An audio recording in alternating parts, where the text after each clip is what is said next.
आज हम करने जा रहे हैं एक्सरसाइज 2.3। ओके, प्रश्न को सॉल्व करने से पहले हमें छोटा सा इंट्रोडक्शन समझना यहाँ पर ज़रूरी है।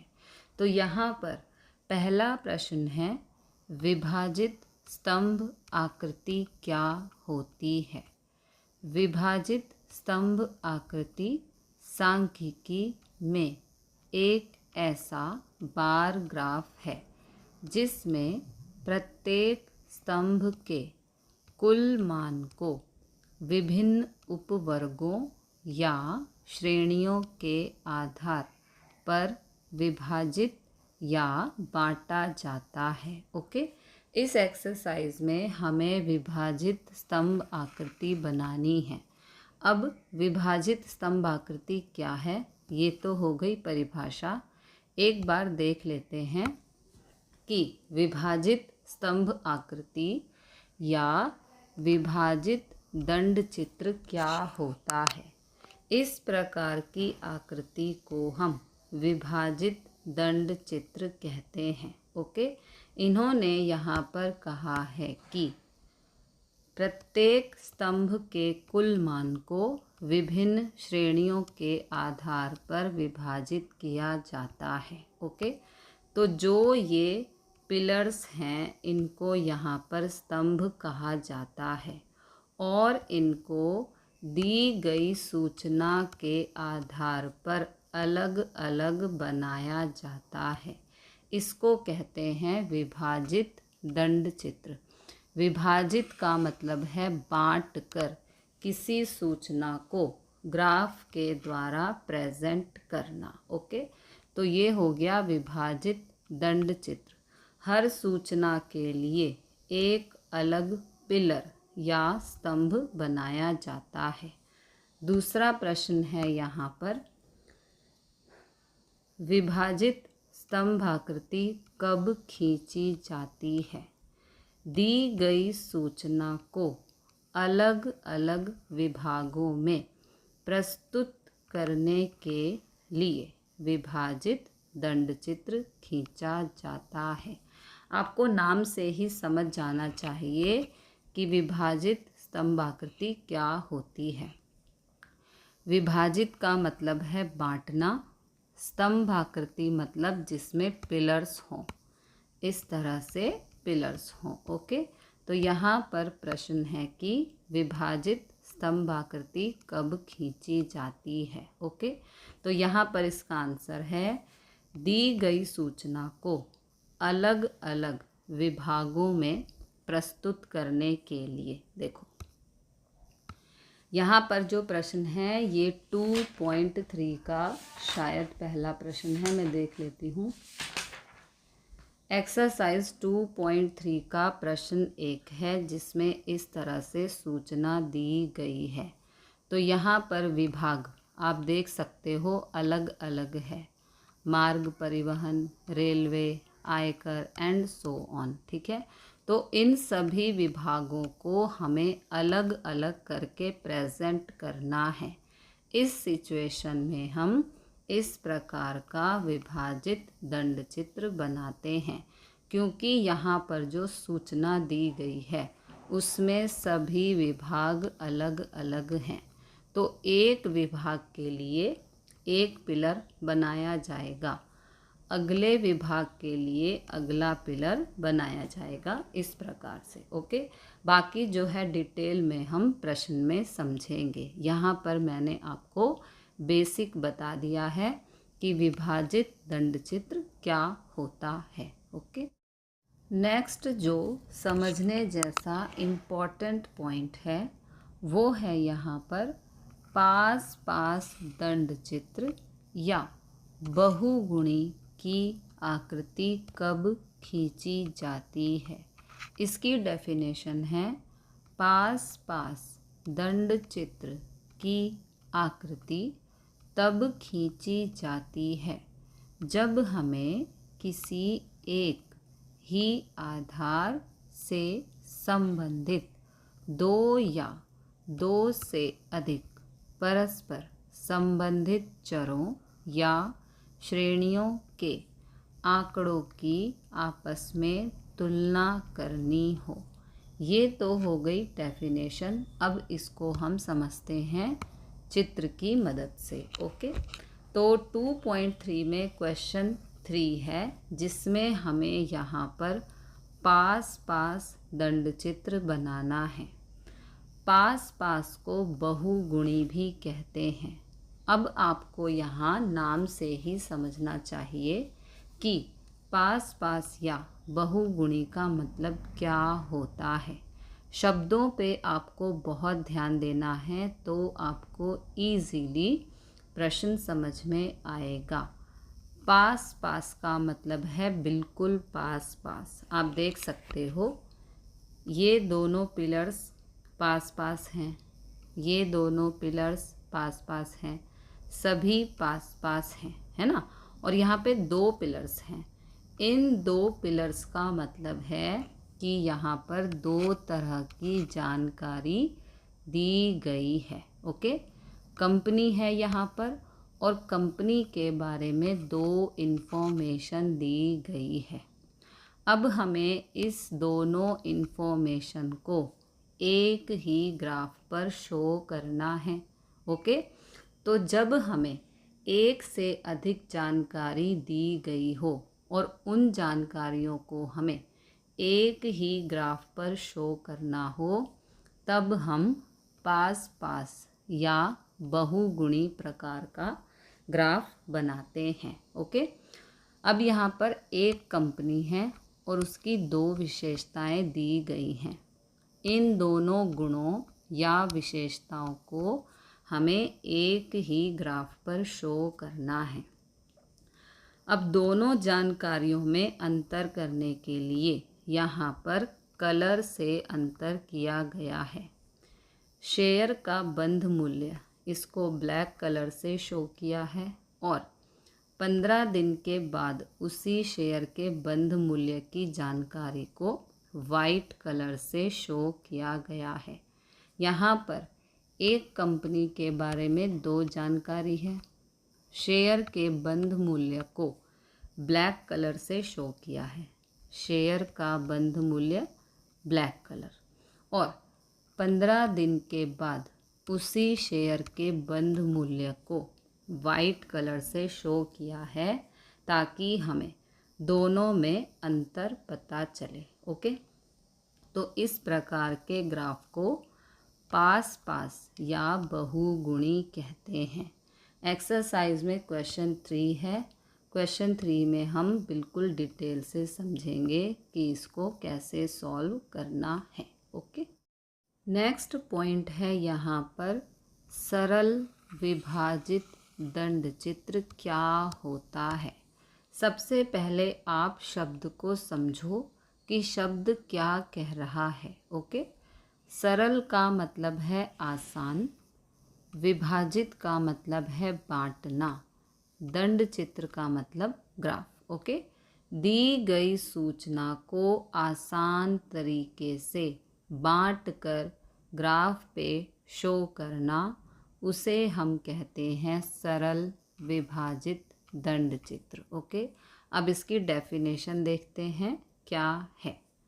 सरल विभाजित दंड चित्र वह आरेख होता है जिसमें विभिन्न उपभागों वाले एक कुल योग को दर्शाने के लिए एक ही दंड को कई छोटे छोटे हिस्सों में विभाजित कर दिया जाता है। इसे मिश्रित दंड आरेख भी कहा जाता है। ओके, अब यहाँ पर वर्ड आया है मिश्रित। मिश्रित का मतलब है मिक्स, जिसमें बहुत सारी सूचनाओं का मिश्रण हो जाए, उसे कहते हैं मिश्रित दंड आरेख। ओके, तो आपकी जो एक्सरसाइज 2.3 है उसमें प्रश्न 5 है। यहाँ पर हमें सरल विभाजित दंड चित्र बनाना है, क्योंकि यहाँ पर जो इन्फॉर्मेशन दी गई है वो 4 प्रकार की इन्फॉर्मेशन है। ओके, अगर एक हिसाब से कहें तो 8 प्रकार की इन्फॉर्मेशन है।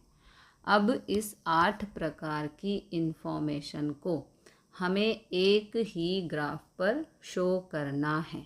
तो यहाँ पर जो हमारे लिए यूज़फुल है वो है सरल विभाजित दंड चित्र। सरल विभाजित दंड चित्र बनाने के लिए हमें यहाँ पर विभाजित रेखा फाइंड करनी होती है।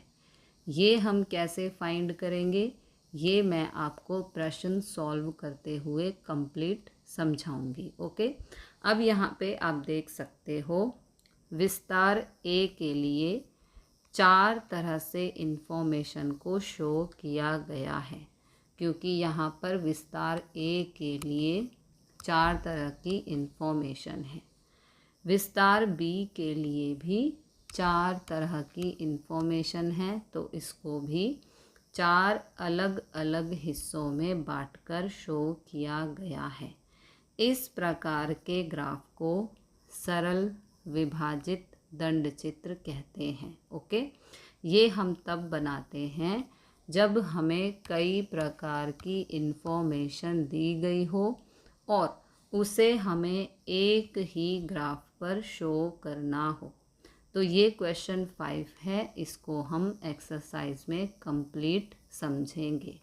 ये है सरल विभाजित दंड चित्र। ओके, प्रश्न 1, किसी एक वर्ष दौरान सरकार के भिन्न भिन्न विभाग में कार्यरत कर्मचारियों की संख्या निम्नानुसार है, उसे योग्य आकृति में प्रस्तुत कीजिए। हमें यहाँ पर जानकारी में दिया गया है विभाग, कर्मचारियों की संख्या, इसके लिए हमें यहाँ पर ग्राफ बनाना है। ओके, तो इस प्रकार से हमें यहाँ पर ग्राफ बनाना है। एक्स अक्ष पर विभाग, ये एक्स अक्ष है, यहाँ पर हमें विभागों को लिखना है। वाई अक्ष पर 1 सेंटीमीटर बराबर 1000 कर्मचारी हमें लिखना है। ये वाई अक्ष है। ओके, तो यहाँ पर हमें प्रमाण माप में लेना है 1 सेंटीमीटर बराबर 1000। जो हम ये प्रमाण माप लेते हैं वो यहाँ पर संख्या पर डिपेंड करता है। आप देख सकते हो सभी संख्या हज़ारों में है। ओके, इसलिए 1 सेंटीमीटर बराबर 1000 कर्मचारी यहाँ पर हम ले सकते हैं। देखो यहाँ पर 0, फिर 1000, 2000, 3000। ओके, अब यहाँ पर सबसे बड़ा नंबर है 6000। ओके, तो 6000 से थोड़ा सा ऊपर, तो यहाँ पर क्योंकि हमने 1000 का अंतर लिया है इसलिए हम 7000 तक यहाँ पर पॉइंट लगाएंगे। ओके, अब यहाँ पर सबसे पहले जो दिया है, देखो ये दिया है अन्य विभाग के अनुरूप दंडों की ऊंचाई प्राप्त की जा सकती है। दंड की ऊंचाइयों को उतरते क्रम में लेने पर। ओके, इसका मतलब ये है कि यहाँ पर पहले सबसे बड़ा नंबर, फिर उससे छोटा, फिर उससे छोटा। उतरते क्रम का मतलब है पहले सबसे बड़ा, फिर उससे छोटा, फिर उससे छोटा, फिर उससे छोटा। इस प्रकार हमें यहाँ पर नंबर्स को लेना है। ओके, उतरते क्रम में लेने से प्रथम दंड रेलवे होता है। ये रेलवे है, ये यहाँ पर प्रथम दंड होता है। तो रेलवे को सबसे पहले यहाँ पर लिख देंगे और इसके लिए कर्मचारियों की संख्या 6000 दी है। रेलवे विभाग में सबसे ज़्यादा कर्मचारी हैं 6000, तो यहाँ रेलवे और यहाँ 6000 तक हम इस तरह से स्तंभ बना देंगे। ओके, उसके बाद है द्वितीय दंड मार्ग परिवहन। ओके, मार्ग परिवहन ये रहा। मार्ग परिवहन में कर्मचारियों की संख्या 4000 है। तो यहाँ मार्ग परिवहन और यहाँ है 4000, तो इस तरह से दंड बना देंगे। उसके बाद है तृतीय दंड आयकर। ये आयकर में कर्मचारियों की संख्या 3000 है। ओके, तो यहाँ आयकर और यहाँ है 3000, तो इस तरह से दंड बनाना है। उसके बाद है चौथा वित्त विभाग। वित्त विभाग में कर्मचारियों की संख्या 2500 है।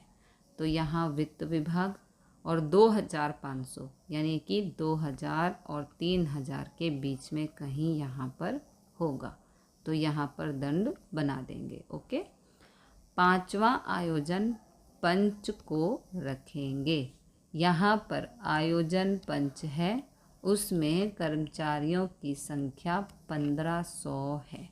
तो यहाँ आयोजन पंच 1000 से 2000 के बीच में कहीं यहाँ पर 1500 होगा, तो यहाँ पर दंड बना देंगे। ओके, तो इस प्रकार ये तैयार हो गया आपका ग्राफ। प्रश्न 2, किसी एक कंपनी का वार्षिक लाभ निम्नानुसार है, उसे योग्य आकृति में प्रस्तुत कीजिए। हमें यहाँ पर ग्राफ बनाना है। इन्फॉर्मेशन में हमें दिया है वर्ष और लाभ। ओके, यहाँ पर सूचना समय आधारित है। आप देख सकते हो यहाँ वर्ष दिए हैं, इसलिए एक्स अक्ष पर वर्ष को दर्शाएंगे तथा वाई अक्ष पर 1 सेंटीमीटर बराबर 1 करोड़ लाभ का प्रमाण माप लेंगे, क्योंकि यहाँ पर लाभ करोड़ में दिया हुआ है। इस प्रकार से रेखांकन करने पर दंड चित्र निम्नानुसार प्राप्त होगा। ओके, तो यहाँ पर एक्स अक्ष पर हमें वर्षों को दर्शाना है और वाई अक्ष पर हमें लाभ को दर्शाना है। ओके, तो यहाँ पर लाभ में जो सबसे बड़ा नंबर है वो है 10, तो 10 से थोड़ा सा ऊपर नंबर लेते हैं और सबसे छोटा नंबर है -2। ओके, तो -2 से थोड़ा सा आगे वाला नंबर हमें लेना चाहिए, तभी हमारा ग्राफ बिल्कुल सही बनेगा। ओके, तो सबसे पहले यहाँ पर वर्ष की शुरुआत हो रही है 2010 से 2015 तक। ओके, तो यहाँ पर वर्ष 2010, 11, 12, 13, 14, 15 ये हो गए वर्ष। यहाँ पर लाभ करोड़ में। ओके, तो सबसे बड़ा 10 नंबर है, 10 से थोड़ा सा आगे, और -2 सबसे छोटा है, तो -2 से थोड़ा सा छोटा नंबर हमें यहाँ पर लेना होगा। ओके, तो वर्ष 2010 में 10 करोड़ का लाभ है, तो यहाँ पर है वर्ष 2010 और ये 10 करोड़, तो इस तरह से दंड बनाना है। 2011 में 5 करोड़ का लाभ है। 2011 में 5 करोड़, 4 और 6 के बीच में यहाँ पर कहीं 5 होगा, तो यहाँ पर दंड बना देंगे। 2012 में -2 यानी कि यहाँ पर हमें हानि हो रही है ना, -2 दिया है, माइनस का निशान है, इसका मतलब यहाँ पर हानि हो रही है 2 करोड़ की। ओके, तो ये 2012, और जब हानि होगी तो 0 से नीचे हमें जाना है। यहाँ है -2, तो यहाँ पर इस प्रकार से दंड बना देंगे। 2013 में 4 करोड़ का लाभ है, ये 2013 और 4 है यहाँ पर, तो इस प्रकार दंड बना देंगे। 2014 में 8 करोड़ का लाभ है। ये 2014 और यहाँ पर है 8, तो 8 करोड़ का लाभ है 2014 में। लास्ट है 2015 में 6 करोड़ का लाभ हो रहा है। ये है 2015 और यहाँ पर है 6, तो इस प्रकार से दंड बना देंगे। तो ये आपका ग्राफ हो गया रेडी। ओके। प्रश्न 3, बॉम्बे शेयर बाजार में 5 कंपनियों के शेयर के मूल्य 15 दिनों के अंतराल में निम्नानुसार थे। उसे योग्य आकृति द्वारा प्रस्तुत कीजिए। ओके, तो यहाँ पर कंपनी है ABCDE। शेयर का बंद मूल्य रुपए में हमें इस प्रकार दिया गया है। 15 दिन के बाद उसी शेयर के बंद मूल्य हमें इस प्रकार दिए गए हैं। तो इस जानकारी के आधार पर हमें ग्राफ बनाना है। यहाँ 2 गुण लक्षणों की सूचना दी हुई है, इसलिए पास पास यानी कि बहुगुणी दंड चित्र द्वारा प्रस्तुत करेंगे। यहाँ पर जो इन्फॉर्मेशन दी है दोनों ही मूल्य हैं, यहाँ पर भी रुपए, यहाँ पर भी रुपए। इसको हम यहाँ पर कहेंगे 2 गुण लक्षण। दोनों इन्फॉर्मेशन में रुपए की ही बात हो रही है, इसलिए पास पास यानी कि बहुगुणी। इसका मतलब ये है कि 2 दंड को एक साथ बनाना है, क्योंकि यहाँ पर 2 गुण लक्षणों की बात हो रही है। इस प्रकार की आकृति को पास पास या बहुगुणी दंड चित्र कहते हैं। उससे पहले सूचना को उतरते क्रम में गठित करने पर प्रथम आता है C, यानी कि C में सबसे बड़े नंबर्स हैं। द्वितीय आता है D, जो D है, कंपनी D है, ये सेकंड नंबर पर है। फिर तृतीय आता है A, जो कंपनी A है वो तीसरे नंबर पर है। चौथा है E, कंपनी E चौथे नंबर पर है। और पांचवा है B कंपनी 5वें नंबर पर है। ओके, तो अब हम यहाँ पर इस प्रकार ग्राफ बनाएंगे। कंपनी को x अक्ष पर, ये x अक्ष है, यहाँ पर कंपनी। ओके, उसके बाद कंपनी के बंद मूल्य 15 दिन के बाद उसी शेयर के बंद मूल्य को y अक्ष पर योग्य प्रमाण माप लेकर आवृत्ति निम्न प्राप्त होगी। यहाँ पर x अक्ष पर है कंपनी, y अक्ष पर 1 सेंटीमीटर बराबर 20 रुपये का मूल्य लेना है। इसका मतलब ये है कि यहाँ पर 20-20 के अंतर से हमें प्रमाण माप लेना है। ओके, तो यहाँ पर सबसे बड़ा नंबर है 150। ओके, तो 150 से थोड़ा ऊपर तक पॉइंट लेंगे और सबसे छोटा नंबर है यहाँ पर 10। ओके, तो 10 से थोड़ा नीचे तक, इसका मतलब हमें 0 से ही स्टार्ट करना होगा। अब बनाते हैं यहाँ पर ग्राफ। ओके, तो हमने पहले देखा कि प्रथम है C, कंपनी C, तो कंपनी C यहाँ पर C लिख देंगे। अब C में जो हमें शेयर का बंद मूल्य दिया है वो है 100 रुपये। ओके, तो यहाँ पर 100 पे निशान लगा देंगे। 15 दिन के बाद का मूल्य है 150। ओके, तो यहाँ 140 से 160 के बीच में कहीं 150 होगा, तो यहाँ पर हम दंड बना देंगे। ओके, फिर द्वितीय है कंपनी D, ये डी कंपनी है। ओके, तो डी कंपनी में शेयर का बंद मूल्य है 80 रुपये।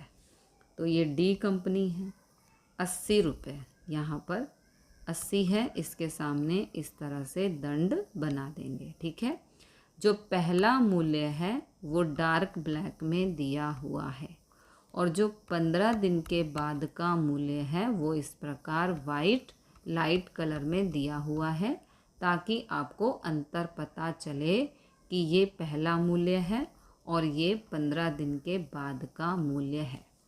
मैंने जो रेड कलर से टिक किया हुआ है ये सभी 15 दिन के बाद का मूल्य है। ओके, तो बात कर रहे थे हम द्वितीय डी, कंपनी डी की। ओके, तो कंपनी डी में शेयर का बंद मूल्य है 80 रुपये। ओके, तो यहाँ पर 80 है, यहाँ पर दंड बना देंगे।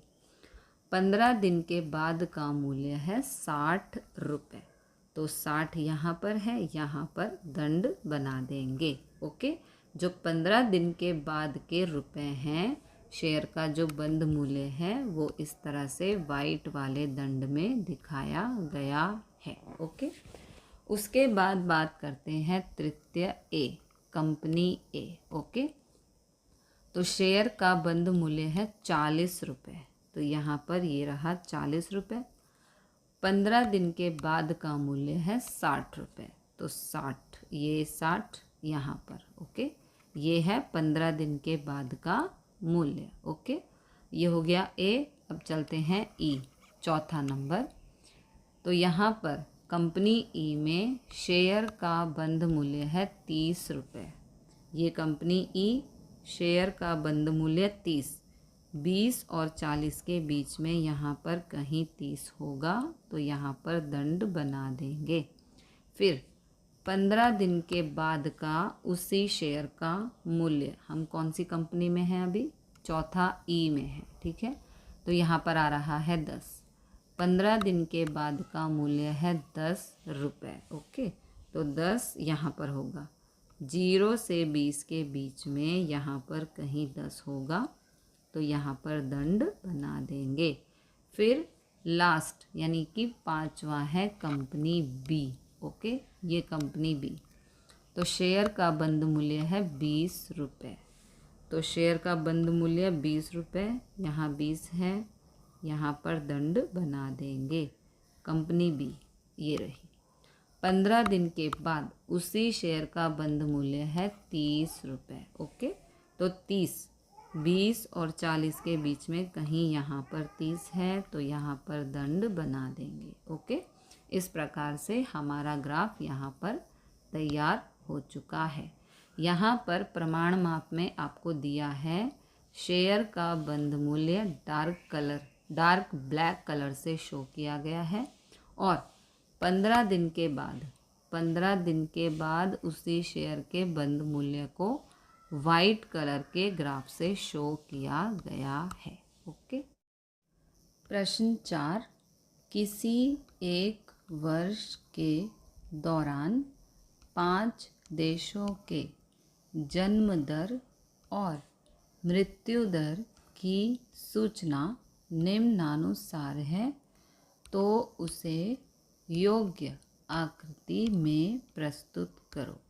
यहाँ पर हमें देश दिए हैं, ये है जन्म दर और ये है मृत्यु दर। इस सूचना के आधार पर हमें ग्राफ बनाना है।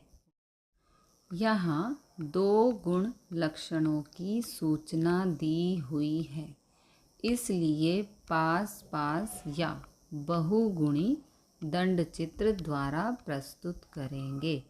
पास पास बहुगुणी इस प्रकार के ग्राफ को कहते हैं जब हमें 2 गुण लक्षणों की सूचना दी हुई हो, तब हम पास पास या बहुगुणी दंड चित्र बनाते हैं। ओके, जन्म दर के और मृत्यु दर के लिए अलग दंड चित्र बनाएंगे प्रत्येक देश के लिए।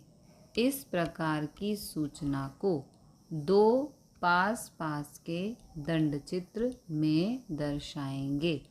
जन्म दर के अनुसार उतरते क्रम में रखकर पास पास के दंड चित्र बनाएंगे।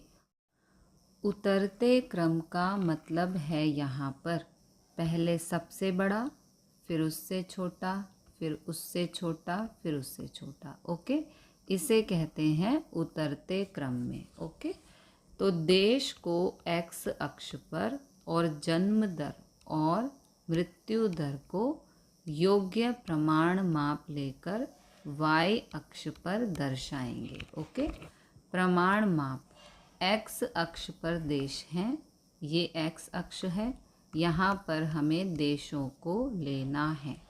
वाई अक्ष पर 1 सेंटीमीटर बराबर 5 जन्म दर या मृत्यु दर, यानी कि यहाँ पर जो संख्याएं हम ले रहे हैं उसमें 5-5 का अंतर होना चाहिए। ओके, तो यहाँ पर सबसे बड़ा नंबर है 34.2। ओके, तो y अक्ष पर हम 34.2 से थोड़ा सा आगे वाला नंबर लेंगे और यहाँ पर सबसे छोटा नंबर है 10.2।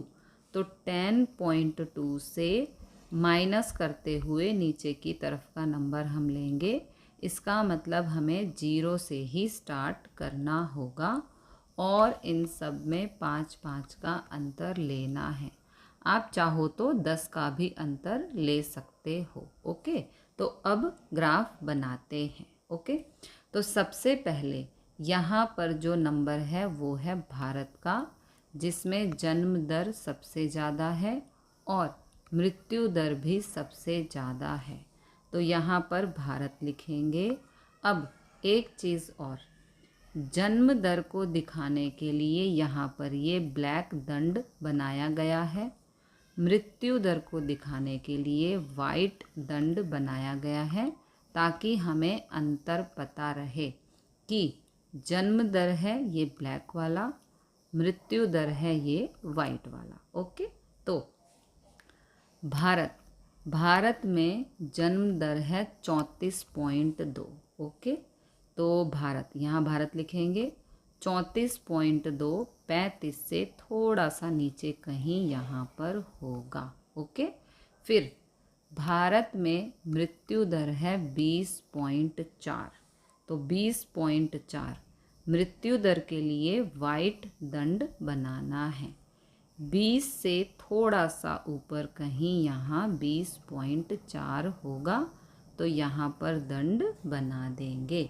ओके, भारत के बाद मतलब कि भारत से कम जहाँ पर जन्म दर और मृत्यु दर है वो देश है यहाँ पर जापान। ओके, 2 नंबर पर, तो यहाँ जापान लिखेंगे। जापान में जन्म दर है 20.8। ओके, जापान में जन्म दर 20.8, तो 20.8 20 से थोड़ा सा ऊपर यहाँ पर कहीं 20.8 होगा। ओके, फिर जापान में मृत्यु दर है 12.2। ओके, जापान में मृत्यु दर 12.2, तो 10 और 15 के बीच में कहीं यहाँ 12.2 होगा, तो यहाँ पर दंड बना देंगे। ओके, जापान के बाद नंबर जो है वो अमेरिका का है, तीसरा नंबर। जापान से कम मृत्यु दर और जन्म दर अमेरिका में होती है। ओके, तो यहाँ अमेरिका। अब अमेरिका में जन्म दर है 16.5, तो 16.5 20 से थोड़ा नीचे कहीं यहाँ पर होगा, तो यहाँ पर दंड बना देंगे। फिर अमेरिका में मृत्यु दर है 10.2, अमेरिका में मृत्यु दर 10.2, तो 10 से थोड़ा सा ऊपर यहाँ कहीं 10.2 होगा, तो यहाँ दंड बना देंगे। अमेरिका के बाद जो देश है वो है जर्मनी। अमेरिका से कम जर्मनी में जन्म दर और मृत्यु दर यहाँ पर बताई गई है, तो यहाँ जर्मनी, जर्मनी में जन्म दर है 16.4, तो 16.4, 15 से 20 के बीच में कहीं 16.4 यहाँ पर होगा। फिर जर्मनी में मृत्यु दर है 10.2, जर्मनी में मृत्यु दर 10.2 है, तो 10 से थोड़ा सा ऊपर यहाँ कहीं 10.2 होगा। और पांचवा देश है यहाँ पर, यानी कि जिस देश में सबसे कम जन्म दर है और सबसे कम मृत्यु दर है, वो देश है यहाँ पर यूके। तो यहाँ यूके लिखेंगे। यूके में जन्म दर है 15.2, 15.2, 15 से थोड़ा सा ऊपर कहीं यहाँ पर होगा, तो यहाँ दंड बना देंगे। फिर यूके में मृत्यु दर है 12.0, तो 12.0, 10 से थोड़ा सा ऊपर यहाँ कहीं 12.0 होगा। ओके, तो ये आपका ग्राफ तैयार हो चुका है। प्रश्न 5, दो भिन्न भिन्न विस्तार में रहने वाले व्यक्तियों की उम्र निम्नानुसार है, उसे योग्य आकृति द्वारा प्रस्तुत करो। यहाँ पर हमें उम्र दी है। 15 से कम में है बालक, 15 से 35 में है युवान, 35 से 60 में है वयस्क, 60 से अधिक वाले हैं वृद्ध। ओके, और यहाँ पर कुल दिया हुआ है। दो भिन्न भिन्न विस्तार की बात हो रही है, विस्तार ए और विस्तार बी यहाँ पर दिया हुआ। तो यहाँ पर विस्तार ए में 1200 व्यक्ति हैं, ये रहा 1200, तथा विस्तार बी में 1000 व्यक्ति हैं, ये रहा 1000।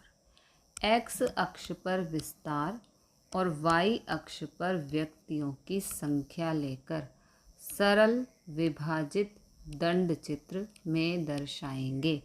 इस प्रश्न में हमारे पास एक नया शब्द है, सरल विभाजित दंड चित्र। इस शब्द का क्या मतलब है, पहले वो समझना जरूरी है। सरल का मतलब है आसान, विभाजित का मतलब है बांटना, दंड चित्र का मतलब है ग्राफ। ओके, इसका मतलब ये है कि आसान तरीके से बांटकर ग्राफ को बनाना है। अब किसको बांटना है वो भी देखते हैं। पहले देखते हैं सरल विभाजित दंड चित्र क्या होता है। इस तरह के ग्राफ को सरल विभाजित दंड चित्र कहते हैं। अब इसकी यहाँ पर क्यों आवश्यकता पड़ी वो भी समझना ज़रूरी है। देखो, यहाँ पर जो उम्र की डिटेल दी है वो 4 कैटेगरीज में दी है। तो अब एक प्रश्न के लिए हम 4 ग्राफ तो नहीं बना सकते, है ना। इसलिए इस इन्फॉर्मेशन को बिल्कुल आसान तरीके से ग्राफ में दिखाने के लिए हम यहाँ पर सरल विभाजित दंड चित्र बनाएंगे। ओके, अब सरल विभाजित दंड चित्र बनाने के लिए हमें यहाँ पर विभाजन रेखा की गणना करनी होगी। ओके, विभाजन रेखा की गणना करके ही हम ग्राफ पे इस इन्फॉर्मेशन को शो कर सकते हैं। तो अब हम पहले विभाजन रेखा की गणना करेंगे, फिर हम ग्राफ बनाएंगे। ओके, तो यहाँ पर इस प्रकार हमें टेबल बनाना है। सबसे पहले विवरण, जिसमें यहाँ पर उम्र है, विस्तार ए, विस्तार बी। ओके, यहाँ पर उम्र में 15 से कम, 15 से कम, 15 से 35, 15 से 35, 35 से 60, 35 से 60, 60 से अधिक, तो 60 से अधिक। ओके, तो विस्तार ए में पहले हम विस्तार ए की बात करते हैं। विस्तार ए में 15 से कम उम्र के लोग हैं 480, 480, 15 से 35 360, 360, 35 से 60 240, तो यहाँ 240। 60 से अधिक, 60 से अधिक उम्र के लोग हैं 100, तो यहाँ पर 100। इन सब का टोटल 1200 है, यहाँ पर भी 1200 है। विस्तार ए में कुल व्यक्ति हैं 1200। ओके, व्यक्ति 1200। अब हमें विभाजित रेखा फाइंड करनी है। ओके, तो सबसे पहले कुल है 1200, यहाँ 1200 लिखो। ठीक है, 1200 में से 480 को माइनस करना है 720, फिर इस 720 को यहाँ शिफ्ट करना है, माइनस 360 करना है। ओके, इन दोनों को माइनस करेंगे 360, फिर इस 360 को यहाँ शिफ्ट करेंगे और 240 को माइनस करेंगे 120, और यहाँ पर भी 120। जो नंबर यहाँ आएगा वही नंबर यहाँ पर लिखना है। ओके, जब हम विभाजन रेखा की गणना करते हों तब। अब बात करते हैं विस्तार बी की। यहाँ पर हमें विभाजित रेखा फाइंड करनी है। तो विस्तार बी में कुल व्यक्ति हैं 1000, यहाँ 1000 लिखो, माइनस 350 तो होगा 650।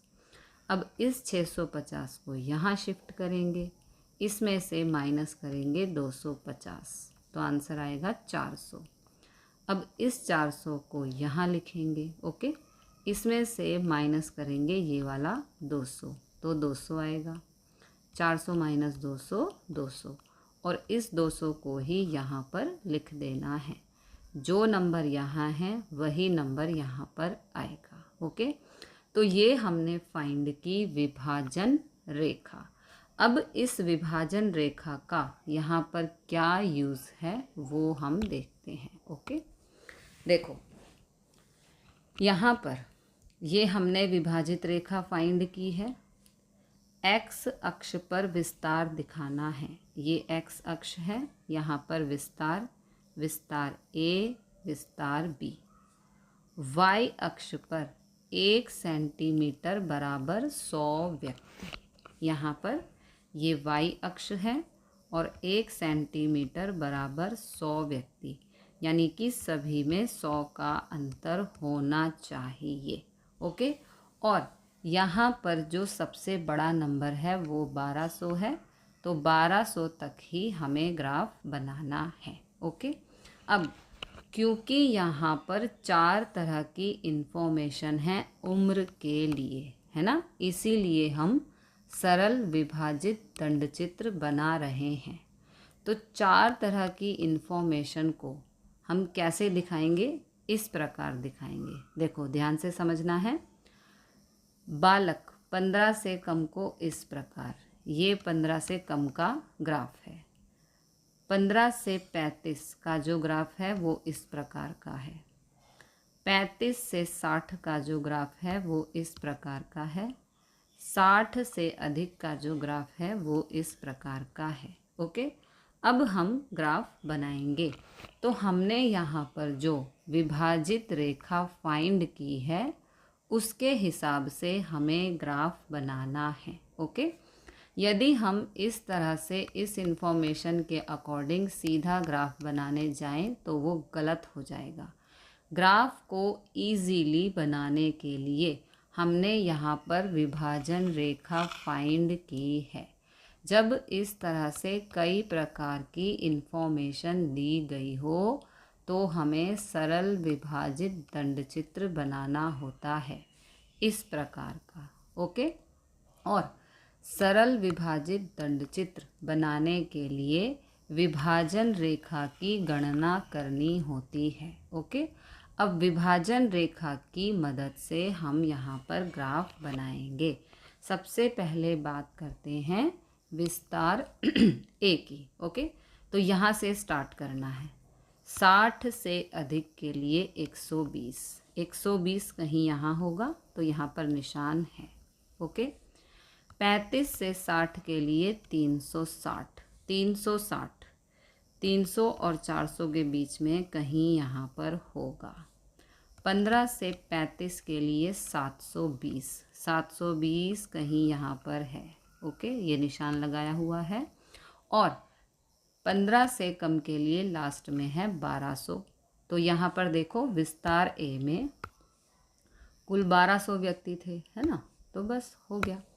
तो यहाँ 1200 पे इस तरह से निशान लगा देंगे।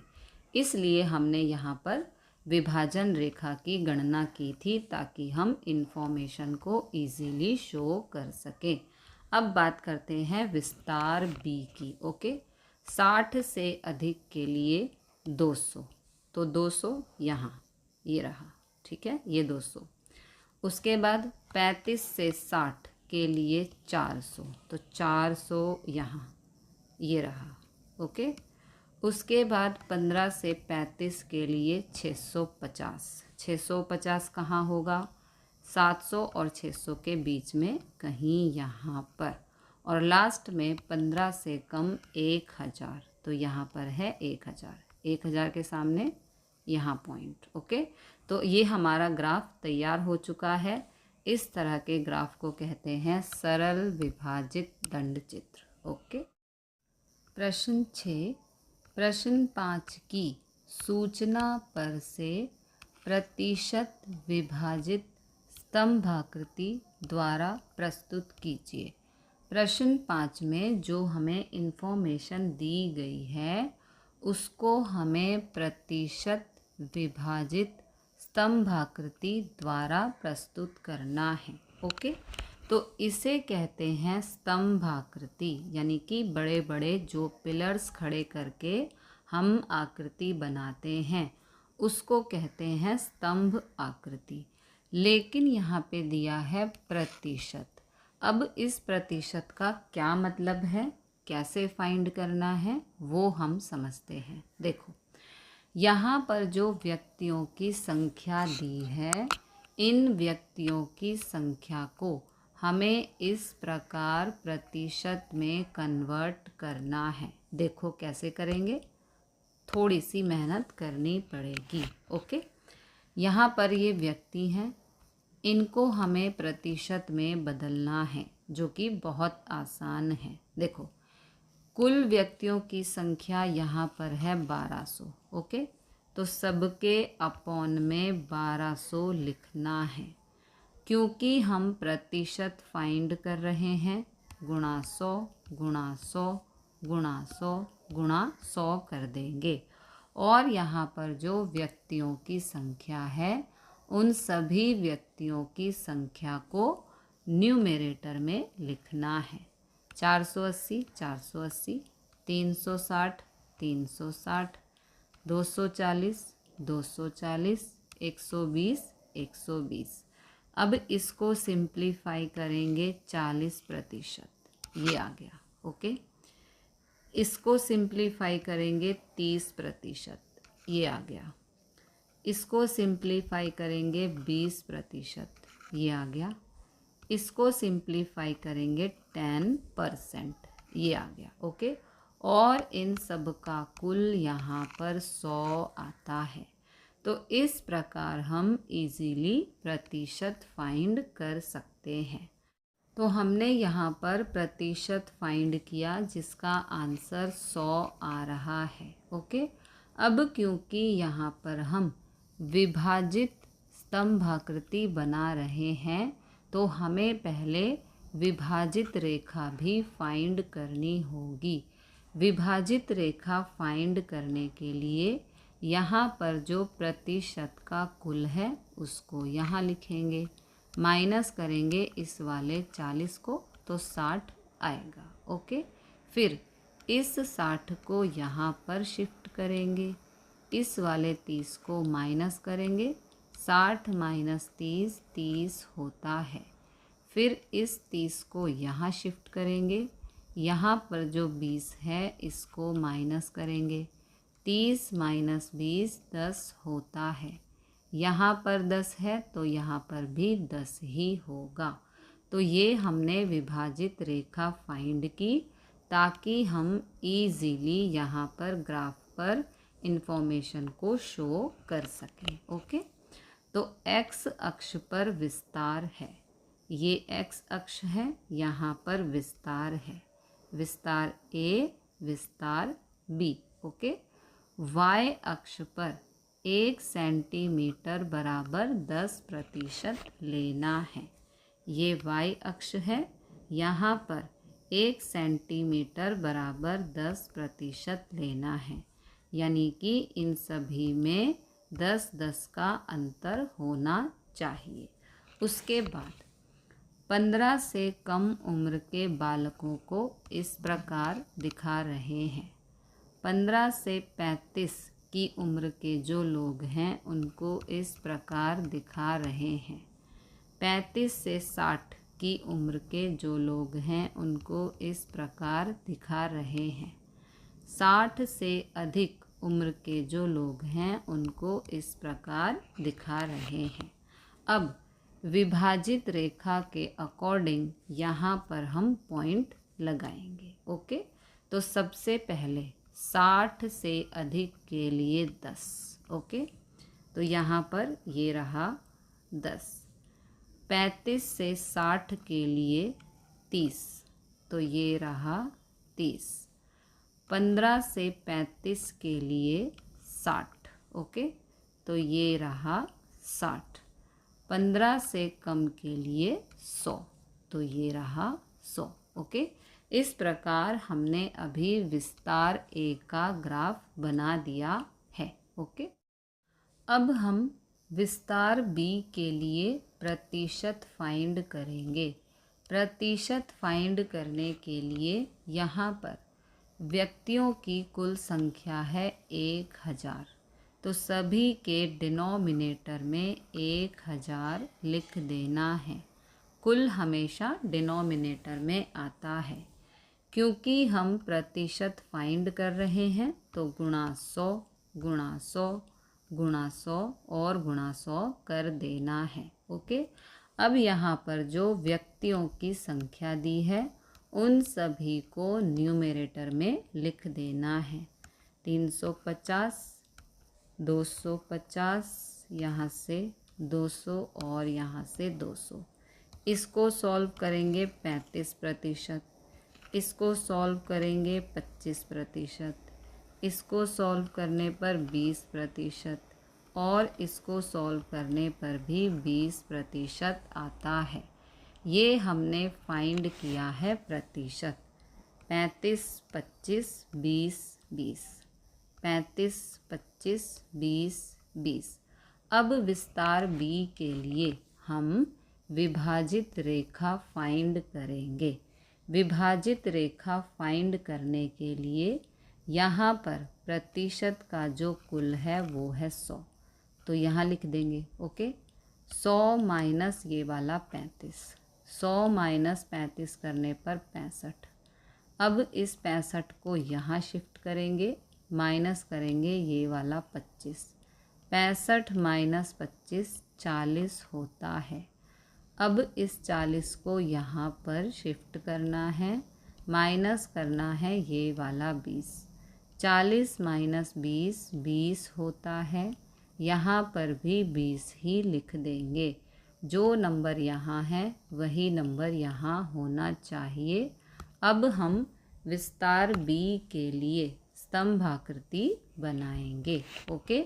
विभाजित रेखा की मदद से। तो 60 से अधिक के लिए है 20। ओके। तो 20, ये रहा 20, यहाँ पर निशान लगा देंगे। 35 से 60 के लिए है 40, 40 के सामने यहाँ पर निशान। 15 से 35 के लिए है 65, 65 यहाँ। 60 और 70 के बीच में 65, तो यहाँ पर निशान लगा देंगे। 15 से कम के लिए है 100। ओके। तो 100 के सामने यहाँ पर निशान लगा देंगे। तो ये बन गया प्रतिशत विभाजित स्तंभ आकृति। ओके।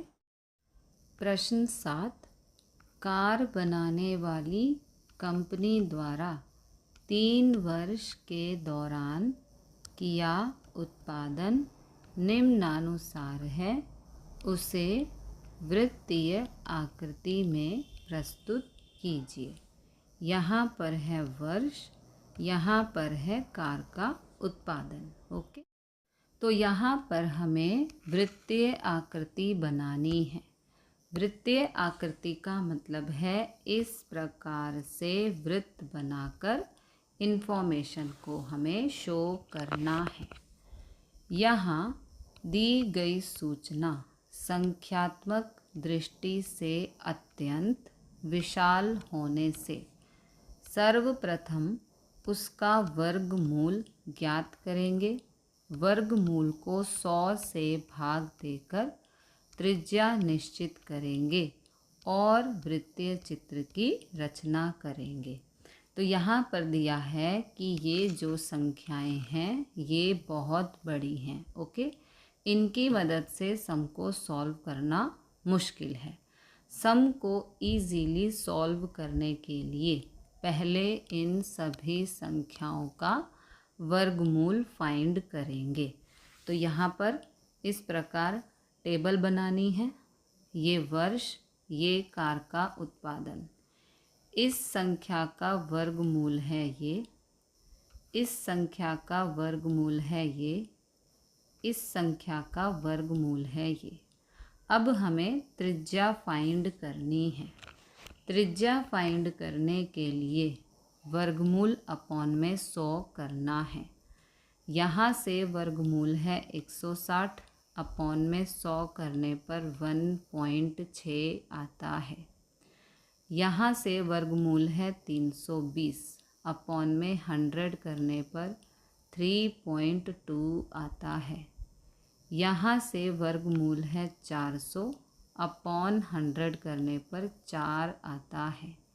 ये आ गई त्रिज्या। अब इस त्रिज्या के अकॉर्डिंग हमें वृत्त बनाकर इन्फॉर्मेशन को शो करना है। सबसे पहले वर्ष 2012, 2013, 2014। ओके, 2012 में कार का उत्पादन इतनी इकाई है। 2013 में कार का उत्पादन इतनी इकाई है, तो यहाँ पर लिख देंगे।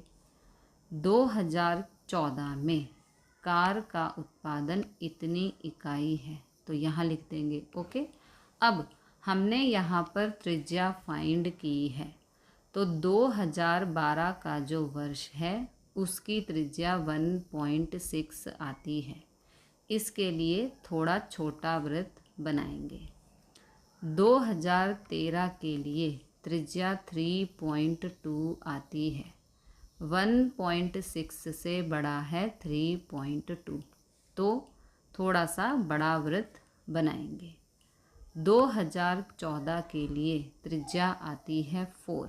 ओके, 3.2 से बड़ा है 4, तो इससे बड़ा वृत्त यहाँ पर बनाएंगे। ओके, आपने सोचा होगा कि जो वृत्त हैं उनका साइज़ पहले छोटा, फिर उससे बड़ा और फिर सबसे बड़ा है।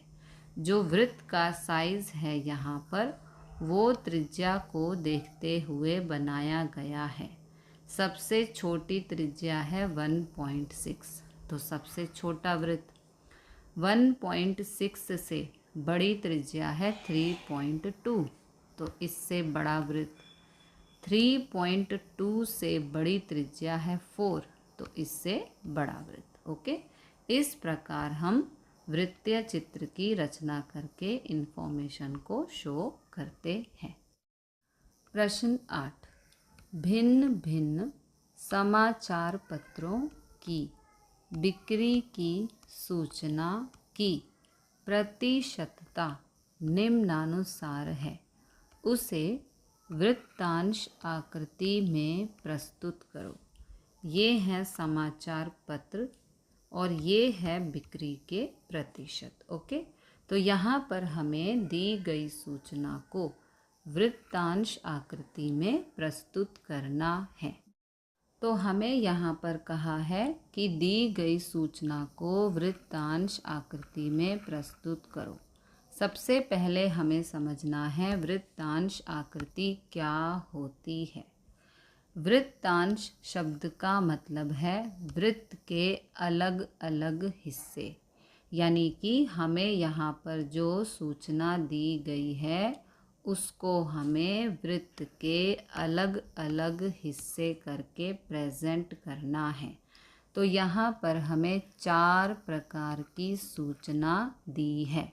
इसका मतलब ये है कि वृत्त के यहाँ पर 4 हिस्से होंगे, क्योंकि 4 तरह की सूचना दी गई है। ओके, वृत्तांश का मतलब है वृत्त के अलग अलग हिस्से। ओके, तो अब यहाँ पर हमें सबसे पहले वृत्तांश फाइंड करने हैं, क्योंकि हमें यहाँ पर वृत्तांश आकृति बनानी है। ओके, तो वृत्तांश फाइंड करने के लिए इस प्रकार टेबल बनाएंगे। यहाँ पर विवरण में समाचार पत्र PQRS। ओके, उसके बाद बिक्री के प्रतिशत जो हमें यहाँ पर दिए गए हैं उनको यहाँ पर लिख देना है। बिक्री के प्रतिशत कुल हैं यहाँ पर 100। ओके, बिक्री के प्रतिशत यहाँ पर 100 कुल हैं। उसके बाद हमें वृत्तांश फाइंड करना है। वृत्तांश फाइंड करने के लिए जब भी हम वृत्तांश फाइंड करेंगे उन सब का टोटल यहाँ पर 360 होना चाहिए। क्यों होना चाहिए, उसका भी कारण है। वृत्त का जो ये पूरा घेरा होता है इसके सभी कोणों का मान 360 डिग्री होता है। ओके, अकॉर्डिंग टू मैथ वृत्त का जो ये घेरा है इसमें जितने भी कोण आते हैं उन सब का मान 360 डिग्री होता है। ओके, इसलिए वृत्तांश फाइंड करने के लिए 360 गुणा यहाँ 25 है, ऊपर 25, बिक्री के प्रतिशत का कुल यहाँ पर 100 है, तो सभी के डिनोमिनेटर में 100 आएगा। ओके, बिक्री के प्रतिशत का कुल यहाँ पर 100 है, तो सभी के डिनोमिनेटर में 100 आएगा। ठीक है, एक बात हो गई ये। और जो बिक्री के प्रतिशत यहाँ पर अलग अलग दिए हैं उन सभी को न्यूमरेटर में लिखना है। देखो 25 25, 23 23, 24 24, 28 28 और सभी को 360 गुणा कर देना है, क्योंकि वृत्त के सभी कोणों का योग 360 डिग्री होता है। इस प्रकार से हम वृत्तांश प्राप्त करेंगे। इसको सॉल्व करेंगे 90, ये रहा। इसको सॉल्व करेंगे 82.8, ये रहा। इसको सॉल्व करेंगे 86.4, ये रहा। इसको सॉल्व करेंगे 100.8, ये रहा। और इन सब का कुल 360 आना चाहिए। तो इस प्रकार हमने वृत्तांश यहाँ पर फाइंड कर लिए। अब हमने जो वृत्तांश फाइंड किए हैं उनको यहाँ आकृति में शो करना है। ओके, तो सबसे पहले यहाँ पर जो नाम दिए हैं वो है PQRS। तो PQRS, P का वृत्तांश है 90 डिग्री, तो यहाँ पर ये हो गया P का वृत्तांश 90 डिग्री। 90 डिग्री का मतलब होता है समकोण। ओके, Q का वृत्तांश है 82.8। ठीक है, तो ये Q इसका वृत्तांश है 82.8। अंदाजे से लगा देना है। ठीक है, देखो 90 बड़ा है और ये समकोण है तो ये थोड़ा सा तिरछा हो जाएगा, इससे छोटा। R के लिए 86.4, तो ये R के लिए 86.4। S के लिए 100.8। 100.8 थोड़ा सा बड़ा है तो इसके लिए थोड़ा सा ऐसे तिरछी लाइन डाल देंगे। इसके लिए कोई मेजरमेंट यहाँ पर नहीं है। और इन सब का टोटल है यहाँ पर 360। ओके, तो हमने यहाँ पर योग्य त्रिज्या लेकर वृत्त को बना दिया है। सूचना के अनुसार समाचार पत्रों की बिक्री के प्रतिशत को विभाजन यहाँ पर हमने कर दिया है। ओके, प्रश्न 9, निम्न सूचना को चित्र आकृति द्वारा प्रस्तुत कीजिए। हमें यहाँ पर दिया है वर्ष और आम का उत्पादन। तो सबसे पहले समझना ज़रूरी है चित्र आकृति क्या होती है। ओके, तो यहाँ पर आम की बात हो रही है, इसलिए हमें जो यहाँ पर सूचना दी गई है हमें उसको आम के चित्र बनाकर शो करना है। ओके, इसे हम कहते हैं चित्र आकृति। तो यहाँ पर इस प्रकार टेबल बनाना है, यहाँ पर वर्ष लिखना है। अब आप देख सकते हो आम का उत्पादन किलोग्राम में जो दिया है वो बहुत ही बड़ी बड़ी संख्याएं हैं, तो उनको छोटा करके यहाँ पर हमें प्रेजेंट करना है। ओके, इसलिए यहाँ एक आम का चित्र 50,000 किलोग्राम के बराबर है।